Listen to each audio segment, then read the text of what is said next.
Ngayon, isa pong mapagpalang umaga sa atin pong lahat na mga minamahal kong kapatid sa Panginoong Jesucristo. Pagbati, mula po dito sa lugar po ng Rizal as your missionary. Salamat sa Diyos sa kanyang panawagan, sa kanyang dakilang pagtawag, sa dakilang gawain na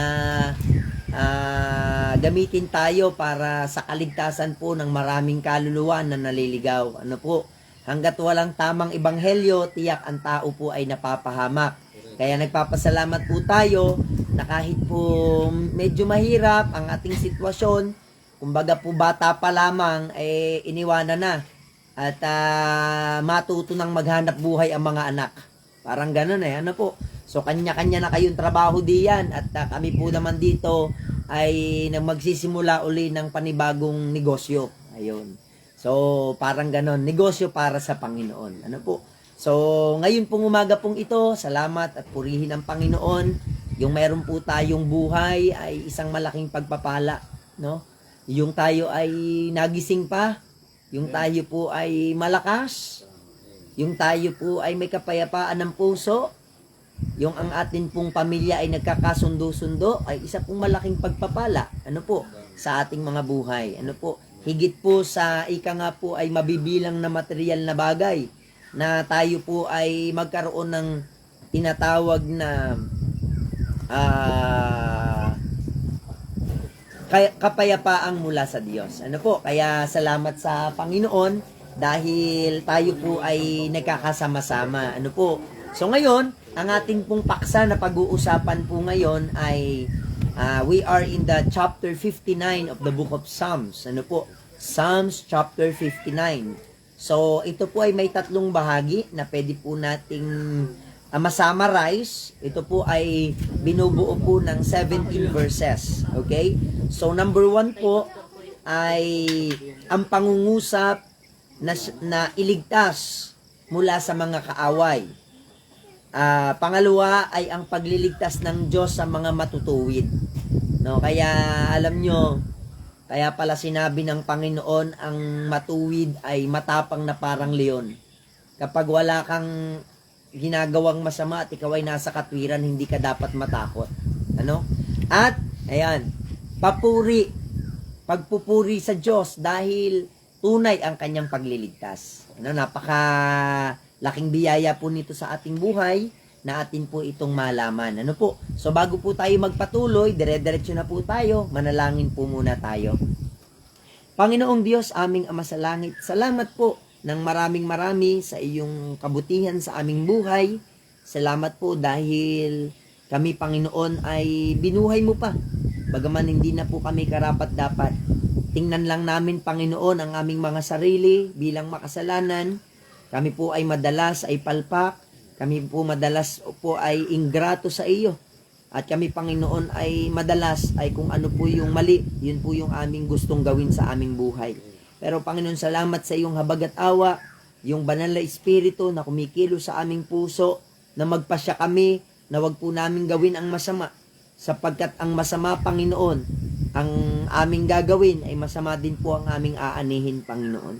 Kaya po, Diyos, samahan niyo po kami at lagi mo kaming gagabayan. Kami po'y mahina. Kami po ay kailangan ng iyong awa, Panginoon, at lakas. At tunay po na magmula sa iyo ang kalakasan, Panginoon. Salamat nga po at samahan niyo po kami sa aming devotion na ito. Sa pangalan po ng Panginoong Hesus. Amen.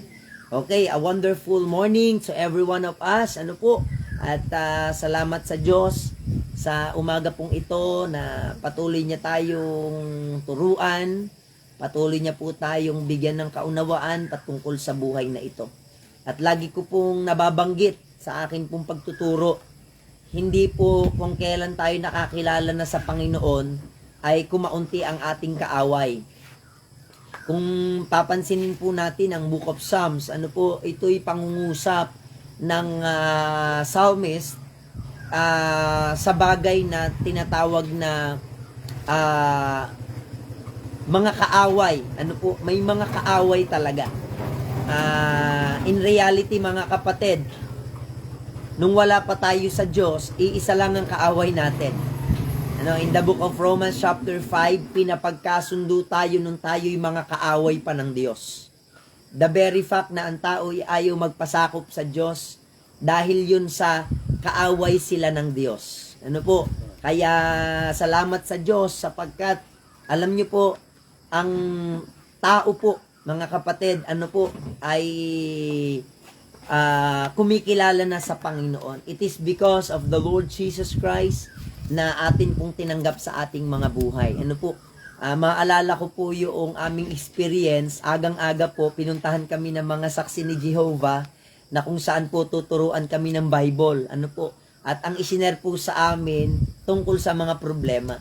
Pero alam nyo, napakababaw po nun compared dun sa pinakamalalang problema na na ang tao po kapag namatay pupunta ng impyerno.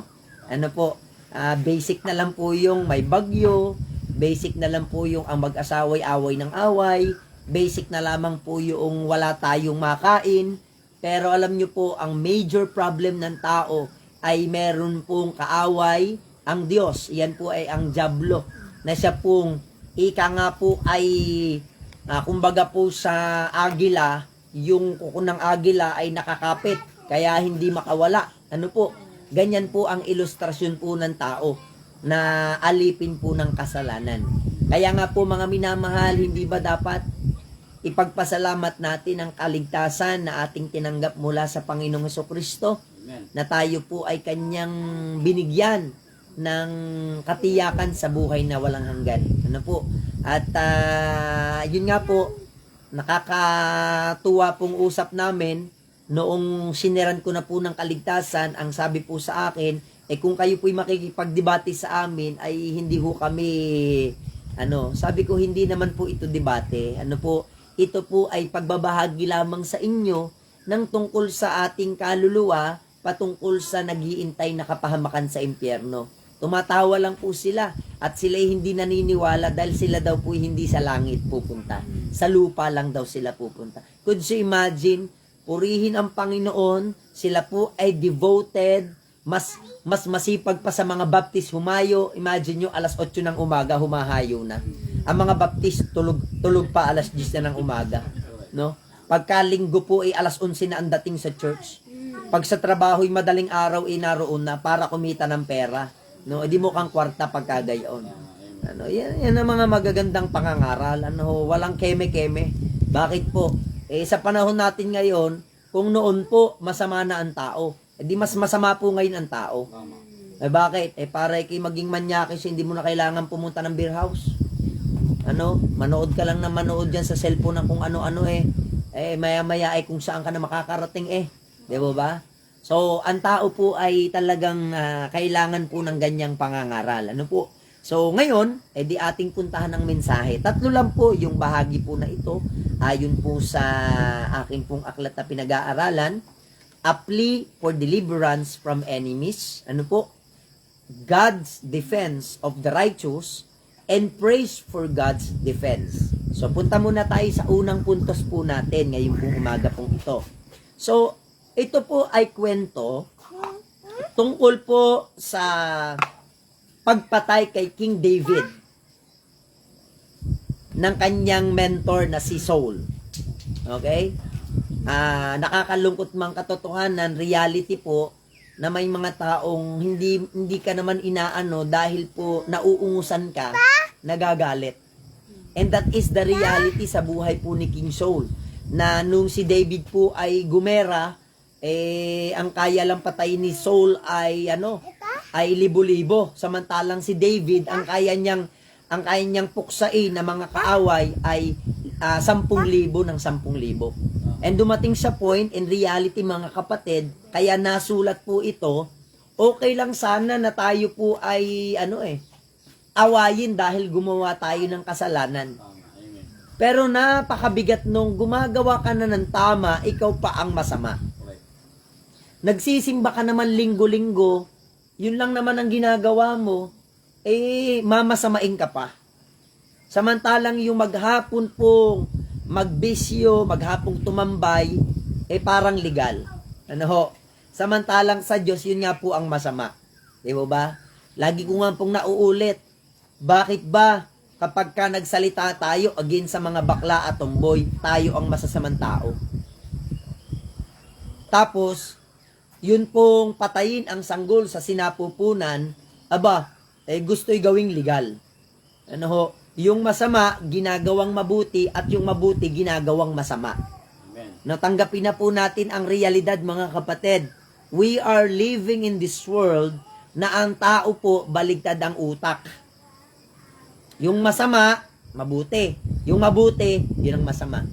Kaya nung si Kristo bumaba dito sa lupa, siya ang masama. Ano ho? At sino ang mabuti? Yung humahampas sa kanya. Yung mga patawatawang mga pariseo at mga iskriba na hindi naiintindihan ang kanya mga sinasabi. Ano? Kaya nga nung nagturo ang Panginoong Jesucristo patungkol sa kayamanan, tinawanan siya nung isa, na ang sabi nung isa siyang baliw. Ayaw niyang yumaman. Alam nyo, isa kang baliw kapag ka ang yaman mo hanggang lupa lang. Tama. Ang tunay na baliw, yung hindi marunong kumilala sa salita ng Diyos. Alam nyo kung bakit? Sapagkat ang Diyos ang lumikha ng lahat ng bagay. Kung wala siya, wala kang isip. Kung wala siya, wala kang buhay. Kung wala siya, wala kang hininga. Kaya ang tao po, hindi naging masama dahil gumagawa siya ng masama. Kaya siya naging masama dahil hindi niya kinikilala na mabuti ang Panginoon sa kanyang buhay. No, hindi naman. Actually, bulaklak na lang yung ang tao araw-araw naglalasing, nagchichismis, nangangalunya, pumapatay. Bulaklak na lang yan. Ang tunay na kasalanan ng tao, yung napakabuti ng Diyos, pero ayaw ng tao sa Kanya. Yan ang masakit sa Diyos eh. Kaya, yung iba, ang babaw ng bakit naman ako papupuntay ng impyerno, nagsinungaling lang naman ako. Hindi naman yung pagsisinungaling mo, ang dahilan kung bakit pupunta ka ng impyerno. Kasi harap-harapan mong, hindi kinikilala ang Panginoon. 'Di ba? Dahil kung may pagkakilala ka na sa Panginoon, kilabutan ka sa iyong ginagawang kasalanan. Amen? Ayun. So, punta po tayo sa kwento. Ito po ay dalangin po ni David na siya'y iligtas ng Diyos sa gustong pumatay sa kanya. Sino po yung gustong pumatay sa kanya? Si Haring Saul. No? Si King Saul. Na kung saan mga kapatid, kung babasahin natin yung kwento, harap-harapan talaga siyang sinisibat. Grabe, po. For all the goodness na ginawa ni David sa kanya. Actually po, si David ang dahilan kung bakit nakarecover si Saul sa kanyang sakit. 'Di ba? Tumutugtog po siya ng harp, no? Para si Saul po ay makatulog. Alam niyo, sa simpleng pagtulog pa lang, yamado ka na sa buhay pagka ikaw ay nakakatulog ng maayos. Dahil sabi rin naman ng Bible sa dami ng kayamanan ng tao, hindi magpatulog sa kanya. Kaya alam nyo, ayon sa aking mga pagbubulay-bulay sa mga pangyayari sa ating iglesia, katulad po noong katrabaho po ni Sister Jenny Lynn, hindi pa naman matanda sa picture kita ko po Baka nga mas matanda pa si Brother Gary na-stroke nung gabi, nung kinaumagahan, wala na, patay na. Yung iba naman na-stroke ay parang motor, may second stroke, third stroke, may fourth stroke. Kumbaga na-stroke na nang na-stroke, buhay pa rin.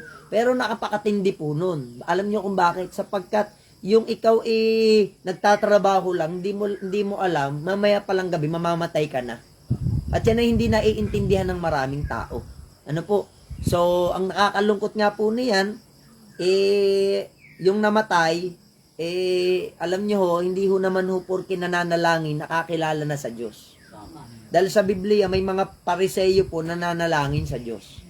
Alam na po natin yan, sa Luke chapter 18 verse 10, may dalawang umakyat sa templo para manalangin, ang isa'y pariseyo at isang maniningal ng buwis. Ayaw ng Diyos na tayo nananalangin na parang mas magaling tayo kaysa sa iba. Na para bagang mas marumi yung iba kaysa sa atin. No? So, mga kapatid, tinuturo ng Diyos sa atin na ang kaligtasan po na kay Kristo lang. Justification by Christ alone, by faith alone, and by grace alone. Sa Kanya lang ang ating kaligtasan. Kaya nga mga kapatid, mga member po ng church, nanood ako ng preaching kina Pastor Benny, marami pong hindi Baptist na denomination pero saved. Pero saved. May mga born again, may mga Methodist, may mga Lutheran, may mga Puritan, merong mga evangelical churches na saved sila. Pero maraming Baptist na hindi saved. Tama. Kaya wag nating ipagmalaki yung ating relihiyon. We are proud na ang Baptist nagtuturo ng tamang doktrina.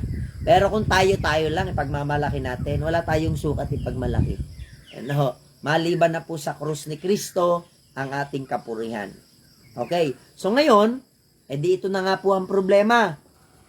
Ang daing po dito ni David, okay lang sana sa verse 3 na ako'y kanilang patayin dahil ako'y nagkasala Pero hindi dahil sa aking mga kasalanan kung bakit nila ako pinapatay. Sabi diyan, for lo, they lie in wait for my soul, the mighty are gathered against me, not for my transgression, nor for my sin, O Lord. They run and prepare themselves without my fault. Sa Tagalog po, gusto nila akong patayin, wala naman akong ginagawang masama. Amen? May mga tao na wala tayong ginagawang masama, gusto tayong gupilingin. Akin pong i-expose po sa inyo, yang inggit, yan po ay napalaking kasalanan sa Diyos. Amen. Alam nyo, ang inggit, yan po'y nagmumula sa pusong hindi kontento. Para lang yan yung mahilig sa lomi. Umorder ng lomi, yung isa umorder ng gisado. Nung umorder na ng lomi, parang gusto niya gisado. Tapos nung gisado naman order niya, gusto niya lomi. Hindi niya pa sabihin ang gusto niya, lomi at gisado. Gusto niya pareho. Parang sa tao, masasabi kong walang kakontentuhan. Alam nyo, ang kasiyahan wala po sa bagay na meron tayo. Tama. Amen. May mga kilala po ako, may sasakyan na, gusto pang bumili ng ibang sasakyan. Meron ng Montero Sport, gusto pa ng MUX. Sino namang gagamit? Wala lang. May pera siya Pero alam nyo, ako po, natutunan ko sa buhay ko kung ano yung meron ako, maging masaya ako. Masaya na po ako dito sa aking kabayong daladala. Hiram pa. Sa abakoy hiram pa. Nabunggo kahapon. Nabunggo kahapon yung bakho din yung bakho. So, Brother Benjo, wag kang mag-alala, yung bakho nabunggo doon sa Okay, so hindi naman yung motor, buo pa. Okay. So, pinapakaba ko lang Okay, so ako'y masaya na po. Sa totoo na po, ngayon po, kami po ay umuupa po ng bahay. Hindi dahil gusto ko ng magandang bahay. So, pero dahil yun yung available, ang sabi ko sa Panginoon, hindi naman ito para sa akin. Bakit pagka para sa Panginoon, ay ako'y matatakot? Kami nag-usap na mag-asawa, 12,000 a month. Pagka pinag-uusapan po yung pananampalataya ng mga member ni Pastor Benny Abante, sa kanila po ang giving po nila every week po ay 4 million pesos. So matagal na po sila, pero minsan, we need to step our faith. Abay, nung pinagtulong-tulungan alam ko po na hindi naman ito mabigat sa inyong bulsa para po sa kaligtasan ng maraming kaluluwa. Tama. Kung kaya nating bumili po ng Red Horse, isa, dalawa, bumili ng sigarilyo, ng bisyo, nung tayo hindi pa nakakakilala, bakit hindi natin ngayon i-apply sa Panginoon? Na mas magbigay sa gawain ng Panginoon. Sa totoo na po, kilala niyo po ako. Ako'y masaya na sa kung ano yung meron ako. So, may pinuntahan kaming bulok na bahay, 3,000 po yung upa. Nalungkot kami dahil hindi na available. Hanggang sa dinala kami ng Panginoon dun sa bahay na yon. At ang aking pasya po, alam po ninyo, kung kakayanin po ng church na tulungan kami, abay, nung nagtulong-tulong po, gumaan po Amen po? At sana walang nabibigatan sa inyong commitment. Sana naman yung nag-commit po ng 100 pesos a month ay hindi ho nanghihinayang. Amen po. Isang milk tea lang yun eh. Amen po. O mga kapatid, tandaan po ninyo, totoo ang sinabi ng Panginoon na pag marami kang itinanim, marami kang aanihin. Ay meron tayong mga member, imbis na makapagbigay, lalong wala. Alam nyo kung bakit? Ayaw nilang magbigay sa gawain. Ang kanilang dahilan, alam nyo kung ano? Wala na nga kami, magbibigay pa kami. Kaya lalo kang wala ka na kasi, ayaw mo pang magtiwala sa Diyos. Ang ibig sabihin lang kasi nun, yung meron ka, yun ang iyong pag-asa. Naintindihan nyo po? Ito na lang ang akin. Pero yung, alam nyo, ito yung nilid lang ako ng Panginoon dito eh. Ano po? Alam nyo, kahit sa provision, ang Diyos ang ating defense. Kapag natakot tayong magbigay sa gawain, lalo kang mawawalan. Tama. Ano nangyari doon sa babae po na pinuntahan ni Elijah? 3 taon at kalahating walang ulan. Meron na lang pong kaunting harina yung babae sa kanyang banga at kaunting langis sa kanyang tapayan. At alam niyo po ba, bakit inutusan ng Diyos ito pong si Elijah na doon papunta sa isang babaeng wala't di wala din naman? You know what is the lesson? Dahil gusto ng Diyos ituro sa atin sa pamamagitan ng babaeng yon na ano, sa panahong ibinigay mo ang lahat sa Diyos, siya ang meron ka. Amen? Amen. Ang tao, daing na, walang ulan. Nung umulan naman, grabe naman ang ulan, baha eh. Ano? Okay. Hindi naman kayang sapahin yung meron siya. Ano po? So mga kabatid, mga minamahal, isang patunay po. Alam nyo, sa lahat ng aspeto ng buhay, magtiwala tayo sa Diyos. Yan may sa kaaway, yan man po ay sa pangangailangan, yan man po ay sa mga problema natin, sa ating sarili. Trust in the Lord with all your heart and lean not unto thine own understanding. No? Huwag kang magtiwala sa iyong sariling puso. Napakaliwanag po niyan mga kapatid. Alam niyo kung bakit? Sapagkat nung wala pa tayo sa Panginoon, puro sarili na yung ating inuna. Hanggang ngayon ba naman na tayo nasa Panginoon na sarili pa rin ang ating uunahin? Ay wag nawang mangyari. No? Kundi unahin natin ang Panginoon. Ano po? So ngayon, tingnan po natin, salamat sa Diyos, dinanalangin nga po si David ng pagliligtas. Tanong, iniligtas ba siya ng Panginoon? Yes. Amen po. Niligtas siya ng Panginoon. Mababasa natin verse 8. But thou, O Lord, shall laugh at them. Tatawa ka sa kanila. Sa mga masasamang tao, sa mga hintil. Sapagkat, ayon, because of his strength will I wait upon thee. Si David, mga kapatid, ay nag-iintay sa kalakasan ng Diyos. Kaya nabanggit ko sa GC natin, alam nyo, hindi po problema ang problema. Hindi yan. Kwento ko lang ng konti sa inyo. Meron akong bina-Bible study. Lola ko siya, kilala yan ng mga ate. 2 buwan ko nang bina-Bible study, hindi ko siya ma-invite. Bilang tao, tinamad na ako. Hindi ko na siya pinupuntahan. Pero pinagpe-pray ko na lang. Alam niyo po ba, ang Diyos po, sa panahong minsan wala na tayong pag-asa, doon siya gumagawa. Hanggat may pag-asa tayo sa ating sarili, hindi siya makagawa. Naintindihan niyo po? Alam niyo nangyari? Pagbalik ko po doon, sinalubong agad ako ng aking lula. Aran sabi ng aking lula, Apo, bakit hindi ka na bumalik? Apo, ang tagal kitang hinahanap. Ang aking anak ay naroon sa loob. Sinasapian ng demonyo. No, akala namin sapi ng demonyo. Hindi naman pala. Gutom lang. Depression dahil nahuli ang kanyang asawang may kateks na iba. Mabigat yon. Hindi naman tayo Muslim. Sa Muslim, okay lang yon. Bakit? Kahit po yan ay may kaakbay na iba, wala kang magagawa. Di ba? may ka-text na iba. You know what? Na-depress, nasiraan ng bait. Alam nyo, salamat sa Diyos. Ang hirap niyang invitein, pero ang Diyos gumawa sa ganung paraan. Ano nangyari? Sabi ng aking lola, gumaling lang ang aking anak, magsisimba na ako. Alam niyo, hindi natin talaga kaya yan sa ating sarili. Kaya yung kausap naming matanda na kapitbahay namin ngayon, siya daw ay nagkaroon ng matinding sakit.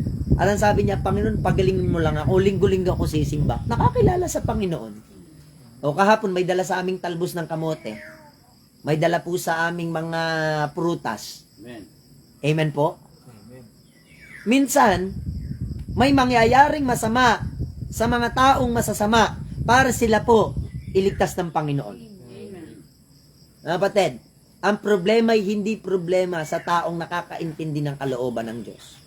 Nung ang Israel, mga kapatid, ay naroon na po sa bangin ng Red Sea.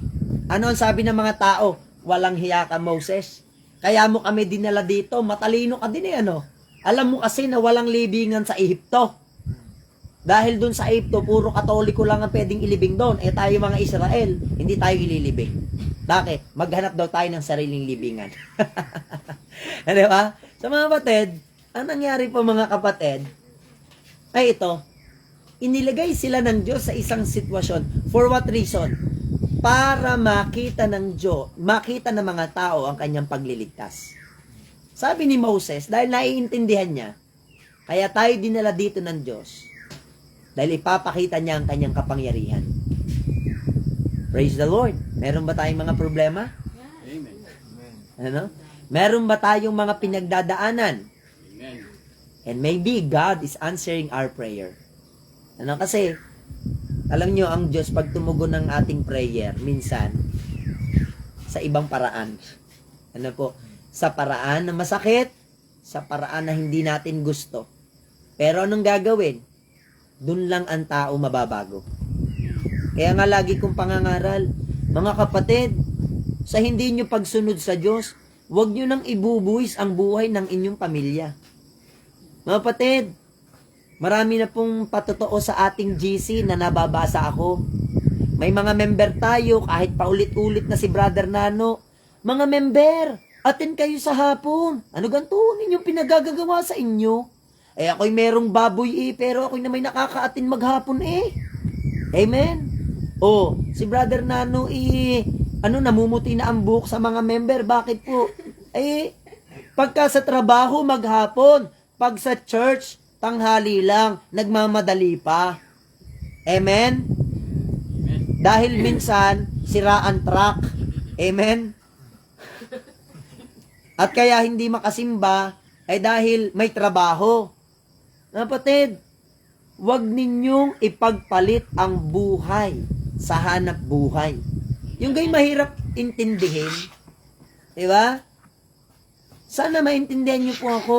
Tapos, pag nagdi-delivery na, sa Diyos kayo tatawag. Di ba yung kapal ng mukha natin? Iniwan natin siya. Parang anak na lumaya sa poder ng magulang. Sino nga mo magulang mo? Garne-garne, gayong-gayon. Nung nangailangan ka, saan ang punta mo? Sa magulang mo. Di ba? Nakakahiyaman pong katotohanan. Ganyan po tayo sa harapan ng Diyos. Amen.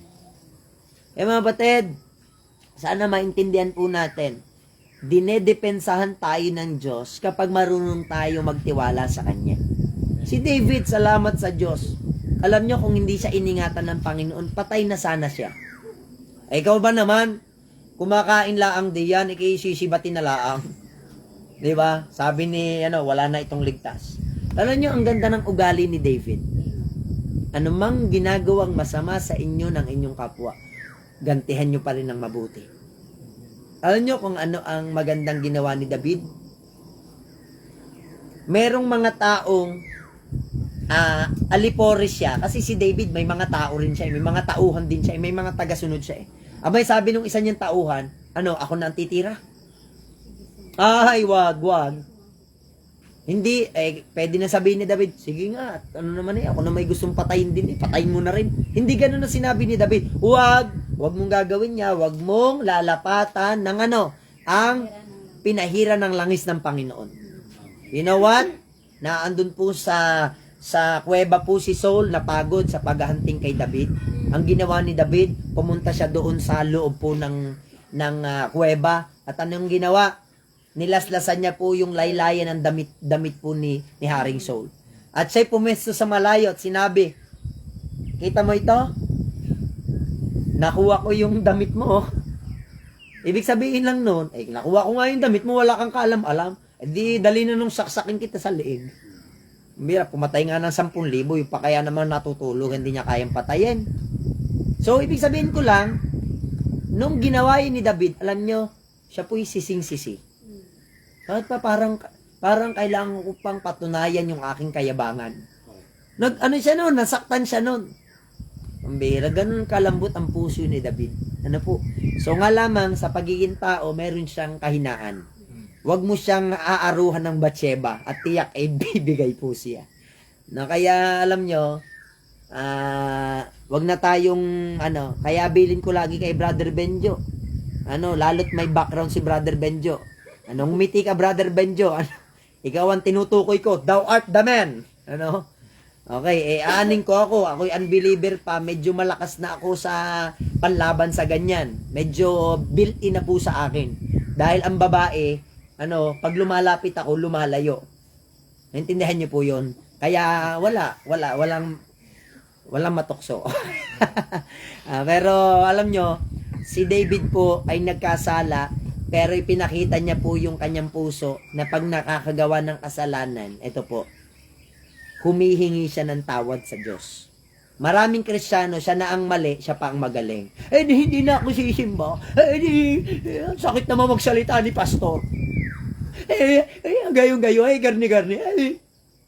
Alam nyo, kung kayo nasa katayuan ni David, at ginanito siya ni Prophet Nathan, alam mo bang ikaw yung taong tinutukoy ko? Alam mo bang ganun ang ugali mo? Iisa na nga yung tupa nung mahirap. Ikaw ang dami mo ng asawa.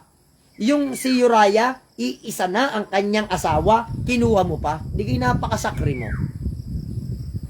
Ikaw yung dapat mamatay. Could you imagine? Kaya alam nyo, magpasalamat kayo kung meron kayong pastor na kayang sabihin yung ganyang mga salita. Alam nyo kung bakit? Dahil ang inyong pastor, concern sa buhay ninyo. Hindi ako concern sa inyong maibibigay sa akin. Hindi ako concern doon sa malaki nating offering na magiging dahilan para ako'y gumanda ang buhay. Nung ako'y nagsuko ng buhay, maganda na po ang buhay ko. Bakit? Ang Diyos ang aking tahanan. Hindi niya ako pababayaan. Kung yung pulubi may shade na matutuluyan, ang kanyang lingkod na tapat, hindi niya pababayaan. Kaya mga kapatid, salamat, ang Diyos ang ating defense. Ang masama ay tumatakbo ng walang humahabol. Kaya alam nyo sa Bible, yung duwag, yan yung mga taong alam nilang sila'y may mga kasalanan, hindi kayang humarap sa Diyos. Sa mga duwag. Amen po? Pag may ginagawa ka kasing mali, nakakatakot. Kumbaga sa bata, hindi makatingin sa magulang. Bakit? Alam mo, may ginawa kang mali. Di ba? So mga batid, pero ang matuwid, sabi ng Bible, para siyang matapang na leon. Alam nyo ang leon, hindi siya ang pinakamalaking hayop sa gubat, sa jungle. Pero, siya ang tinawag na hari ng kagubatan. Mas malaki sa kanyang hippopotamus, pero hinahangkap niya ang hippopotamus. Mas malaki sa kanya ang giraffe, mas matangkad, pero hinahangkap niya ang giraffe. Di ba? Kapatid, ibig sabihin lang ganito. Kapag tayo po kasama natin ang Diyos, sabi ni David, hindi ako ang lalaban kay Goliath, kundi ang Diyos na pumatay sa oso, pumatay sa mga leon na gustong gumapi sa aking mga tupa. Siya ang makikipaglaban. Kaya mga kapatid, salamat sa Diyos. Kung naintindihan natin ito, pupunta tayo sa panghuli. ang pagpupuri dahil sa kapangyarihan ng Diyos. O ito po, meron tayong mga member, pasintabi po ha, meron tayong mga member kaya hindi makasunod dahil sa natatakot sa sasabihin ng mga kapatid, anak, pamilya. Amen? Amen. Mas iniibig pa yung puri ng kanyang pamilya. O, ito po, pastor, paano yun kung sa pagsusimba ko'y kami maghiwalay, di maghiwalay, maraming nga naghiwalay, isa pang babae. Amen. Amen ka po. Hiwalay kung hiwalay. Amen. Mahirap naman talaga magsama yung liko at tuwid. Kapag kay taga-junk shop, ihiwalay mo yung liko para tuwirin. At yung mga tuwid, sa tuwid na. Hindi mo pagsasamahin ang liko at tuwid. Tama po? Hiwalay kung hiwalay. Bigyan naranasan ko ho. Buong pamilya ko, hiwalay kami kung hiwalay. Hindi ko pwedeng iwanan ng Panginoon. Pero, dumating yung panahon, halos lahat po ng aking kamag-anak ngayon, ang aking pamilya ngayon, mga kapatid ko, kasama ko na sa pananampalataya. Amen.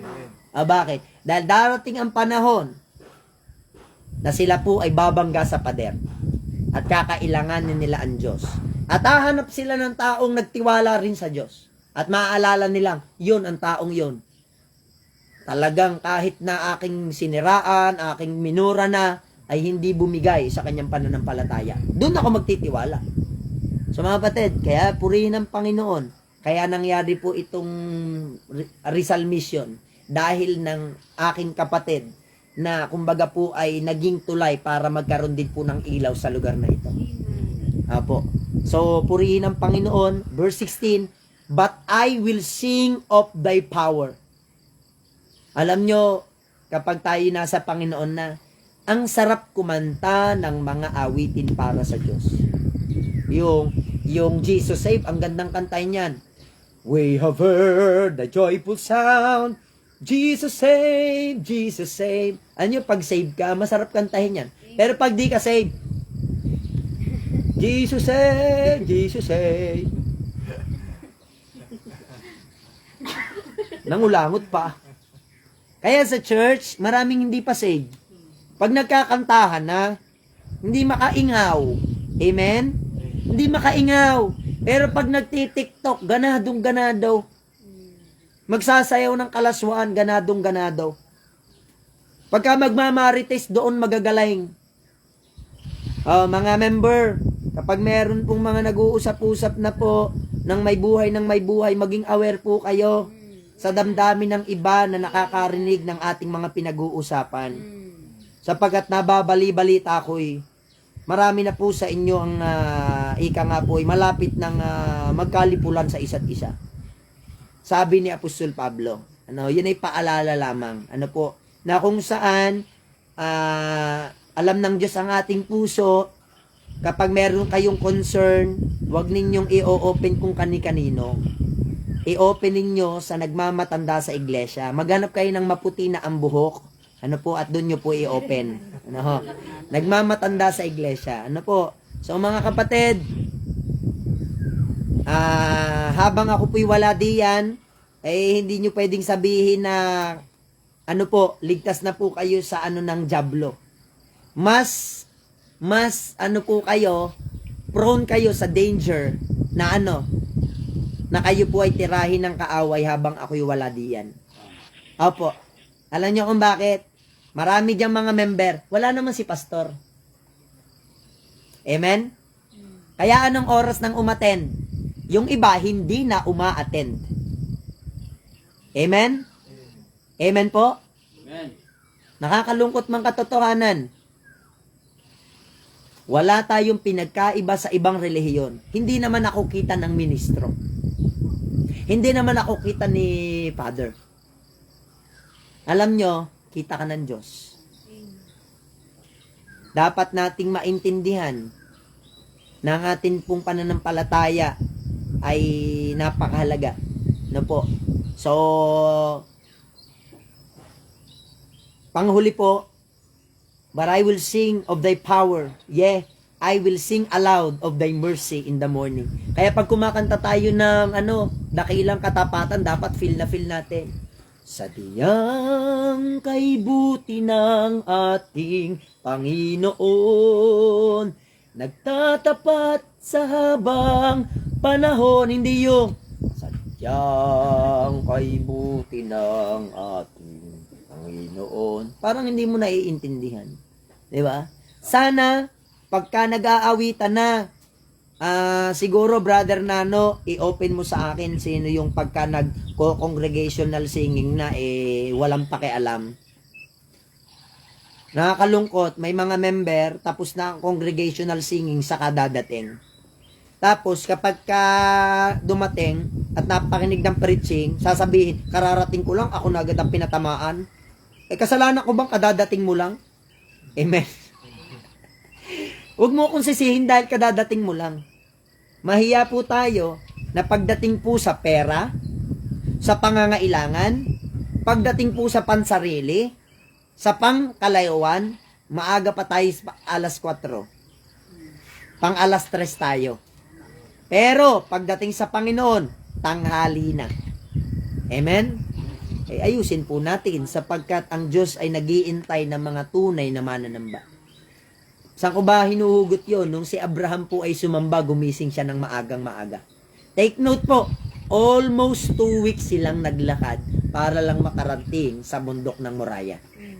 Mga kapatid, hindi na natin kailangan gawin yun ngayon dahil may mga sasakyan na po tayo. Ang mga member, sinusundo. Kaya wag nang pabebe, sinusundo na nga Di ba? O, sa ating kinagisang pananampalataya, wala namang pari na sumusundo ng mga miyembro. Di ba? O, mga kapatid, pero salamat sa Diyos, lahat ng ito ay nararanasan po natin dahil ang Panginoon po ay nagpakita ng kanyang kapangyarihan. For thou hast been my defense and refuge in the day of my trouble. Ikaw ba'y may kabigatan? Huwag kang lumayo sa Panginoon. Unto thee, O my strength, will I sing, for God is my defense and the God of my mercy. Ngayon pong umagang ito, mga minamahal, what a wonderful devotion that we have. Meron kang problema? Sabihin mo lang, God is my defense. He is the tower of my salvation. Kapag ka ito po ay atin pong tinanggap sa ating puso, hindi mo nadadalhin ang iyong problema.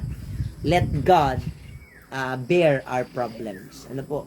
Pagka ito ibinigay mo na sa Diyos, wala na sa iyo, binigay mo na Kaya po dito, sa atin pong, dito po sa lugar na ito, meron na po dito mga standing ovation.